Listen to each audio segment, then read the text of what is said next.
सो ही guys, आपका स्वागत है एक और नए वीडियो में। और टोनी स्टार्क एक ऐसा इंसान था जिसे आर्मर चलाने का नशा था और इसी नशे में उसने 85 सूट्स बना दिए और जिनमें से हमने 51 सूट्स को देखा भी है और 24 सूट्स का हमें कुछ अता पता भी नहीं है। तो आज मैं उन्हीं 51 सूट्स में से आपको बेस्ट ऑफ 10 बताने वाला हूँ। तो बिना मार्केट रिसर्च बनाए चलिए शुरू करते हैं।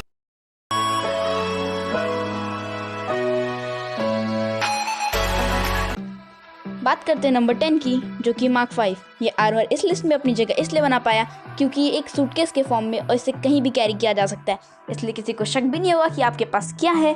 और ये सूट है इंस्पायर्ड बाय सिल्वर सेंचुरियन। तो इसके बाद आता है नंबर 9 पे वॉर मशीन। वैसे तो ये आर्मर कभी मार्क 2 के नाम से जाना जाता था, लेकिन जब टोनी नशे में धुत था तो उसके दोस्त कर्नल जेम्स रोड्स ने इसे उसके घर से उठा लिया और इसे हथियारों से लैस करने में उसकी मदद की जस्टिन हैमर ने। और फिर इसने आयरन मैन 3 में अपना नाम बदल के और कलर चेंज करके अपने आप को आयरन पेट्रियट बोल दिया। और फिर एज ऑफ अल्ट्रॉन के टाइम इसने वापस से अपने आप को वॉर मशीन बना लिया और ये एक परफेक्ट सूट है वॉर के लिए। और आज ये एवेंजर्स का हिस्सा है। Number 8 mark 46 armour. यह आर्मर हमें सबसे पहले दिखा था सिविल वॉर में और इसका आर्ट रिएक्टर इतना ज़्यादा पावरफुल था कि इसने बकी के मेटेलिक आर्म तक को जला दिया। और इसी आर्मर ने टोनी को हेल्प की थी कैप्टन के मूव कॉपी करने और उसको हराने में। और ये वैसे तो ब्लीडिंग एज आर्मर से इंस्पायर्ड आर्मर है। इसके बाद बढ़ते हैं नंबर 7 पे, जो कि है मार्क 42 आर्मर। हर बार सूट्स के लिए इंतज़ार करते करते टोनी बहुत ज़्यादा थक चुका था, इसलिए उसने बनाया मार्क 42 आर्मर, जो कि आर्मर के हर बॉडी पार्ट को अलग अलग कर सकता था। और इसको अपनी बॉडी पर डिप्लॉय करने के लिए टोनी अपनी बॉडी के अंदर नैनोटेक का इस्तेमाल किया। और ये सूट डिप्लॉइंग फेस में था, तब भी इसने एंड्रिस के लिए इनकी बैंड बजा दी थी। और ये सूट इंस्पायर्ड था एक्सट्रीमिस आर्मर से। बढ़ते हैं नंबर 6 की तरफ, तो वो है मार्क 44 हल्क बस्टर। तो ये सूट हमें सबसे पहले दिखा था एज ऑफ अल्ट्रॉन में, जब छोटे डायन ने बड़े दिमाग के साथ खेलने की कोशिश की, तब हल्क ने पूरी सिटी को तबाह कर दिया। और तब आया आयरन मैन, जिसने कि मार्क 44 आर्मर का यूज़ किया और वेरोनिका की हेल्प से उसने हल्क को हरा दिया। और ये सूट में पूरे के पूरे 11 आर्क रिएक्टर्स हैं, जो कि इसके भारी होने की वजह से भी इसको उड़ा लेते हैं।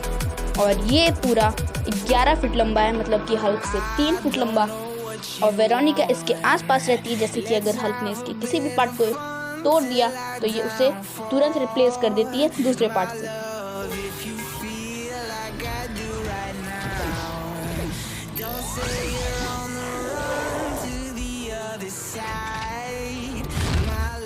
Number 5 mark 47 armour. इस आर्मर को टोनी ने स्पाइडरमैन होमकमिंग में यूज़ किया था, जिसे इसने इंडिया से अमेरिका तक कंट्रोल किया था। ये काफ़ी सोचने वाली बात है कि इतना लॉन्ग डिस्टेंस पे होते हुए भी इसने उसे कंट्रोल कर लिया। अब वो टोनी स्टार्क फील कर सकता है। और हमें लगता है कि हमने एडिथ का अर्ली लुक इसी सीन में देखा था।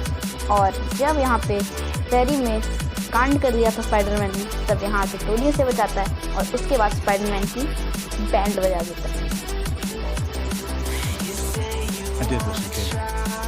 Number 4 mark 7 armour. इस सूट को हमें सबसे पहले एवेंजर्स की फर्स्ट मूवी में फाइनल फाइट के दौरान देखा था, जहाँ की ये सूट डेवलपिंग फेज में था। तब भी टोनी ने इसे जार्विस से कह के रेडी करने के लिए कहा और ये सूट अपने डेवलपिंग फेज में भी होते हुए इतना ज़्यादा कमाल कर गया कि इसने एक न्यूक्लियर मिसाइल को स्पेस में छोड़ के गया, सिर्फ और सिर्फ अपने डेवलपिंग फेज में।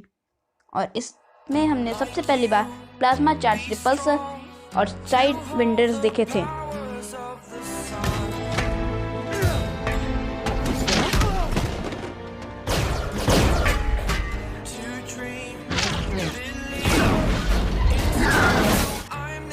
Number 3 mark 50 armour.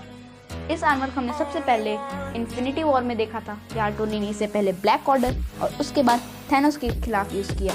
और ये एक ऐसा लौता एवेंजर और ऐसा लौता सूट है जिसने थैनोस का एक बूंद खून निकाला था। और ये अभी तक का टोनी का बनाया सबसे ड्यूरेबल सूट है, जिसमें नैनोटेक सूट रिमेकर बने हैं, मतलब कि ये कहीं भी किसी भी चीज़ को नैनोटेक शूट करके फिर से बना सकता है। इसी सूट उसके बाद आता है ऑटो फ्लाइट सिस्टम, जैसा कि हमने उसके बाद कैप्टन अमेरिका सिविल वॉर में देखा था। टोनी को उड़ने के हिसाब से हाथ पैर ना ही उसके अंदर एंटमैन लड़ाई के लिए और ना ही होता विजन, पर इस सूट में ऑटो फ्लाइट सिस्टम था, जिसके हिसाब से टोनी अब फ्री था लड़ने के लिए। इसके हिसाब से कि अब टोनी को अपने हाथ पैरों का यूज़ नहीं करना था उड़ने के लिए, वो पूरी तरीके से फ्री था लड़ने के लिए। इसी सूट में हमें दिखा था फोर्स इंटीग्रेटर टेक, और ये सूट की शील्ड इतनी ज़्यादा पावरफुल थी कि उसने पावर स्टोन के एनर्जी मैनिपुलेशन को भी तोड़ दिया था, और ये सूट ने थैनोस का खून निकाल दिया। तो अब बात करते हैं नंबर 2 की, जो कि है मार्क 46 आर्मर। और इस आर्मर को हमने सबसे पहले देखा था एज ऑफ अल्ट्रॉन के सोकोविया बैटल में, जब हल्क ने मार्क 45 की बुरी हालत कर दी थी। और ये सूट इतना ज़्यादा पावरफुल था कि इसके रिपल्सर्स ने अल्ट्रॉन की वाइब्रेनियम बॉडी को भी पिघला दिया। और ये एक ऐसा लौता सूट था जिसके चेस्ट रिपल्सर ट्रांसमीटर का शेप था हेक्सागोनल, जैसा कि किसी और सूट में नहीं है।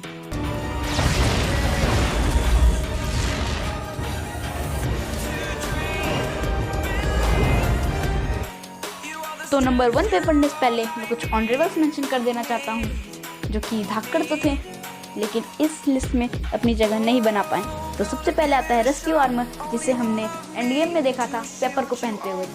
फिर आता है इन्फिनिटी वॉर में दिखने वाला हल्क बस्टर 2.0, और उसके अलावा आयरन स्पाइडर, और सबसे लास्ट में आता है मार्क 1 आर्मर। आपको लग रहा है क्या कबाड़ है, लेकिन ये एक लेजेंडरी है। अब बात करते हैं best of the best number 1 mark 85 की। तो ये सूट टोनी के मार्क 50 से भी ज़्यादा ड्यूरेबल है, और इसमें एनर्जी शील्ड है, ना कि नैनोटेक शील्ड। एनर्जी शील्ड बहुत ज़्यादा पावरफुल है, जिसने कि एक स्नैप के धमाके तक को झेल ली। और इसी सूट पे है शेप रिफॉर्मिंग, और इसमें है टोटल 15 रिपल्सर, जिसमें से 14 माइक्रो रिपल्सर्स है और एक मेन चेस्ट रिपल्सर। और इस सूट में एक्स्ट्रा एनर्जी को रिफोकस करने की पावर है, जैसा कि हमने इस सीन में थॉर के एक्स्ट्रा एनर्जी को थैनोस के ऊपर रिफोकस करते हुए देखा था। और सबसे बढ़िया फीचर कॉर्नर इंटीग्रेटेड टेक, जिसके हिसाब से किसी भी बाहर की चीज़ को अपने सूट के अंदर खींच सकता है, जैसे कि इन्फिनिटी स्टोन, जैसा कि हमने ये सीन देखा ही था, the most hurted scene ever in the Marvel. और थैनोस को इन इन्फिनिटी स्टोन्स को संभालने के लिए इत्री की मदद लेनी पड़ी थी, वो भी इतने सारे कामों के बाद। लेकिन टोनी के इस सूट ने उन्हें बस एक बार कहते हुए ही ले लिया। और ये सूट इतना ज़्यादा ड्यूरेबल था, इसने इन्फिनिटी स्टोन्स की ज़्यादा पावर को झेल लिया, लेकिन हमारा टोनी नहीं झेल पाया, जिसकी वजह से उसकी मौत हो गई। और ये सूट इन्फिनिटी स्टोन्स को भी झेल सकता था, मतलब कि इसने तब भी उनको यूज़ में था, और जब टोनी मरा सिर्फ तभी इसका एक्टिवेटर ऑफ हुआ था।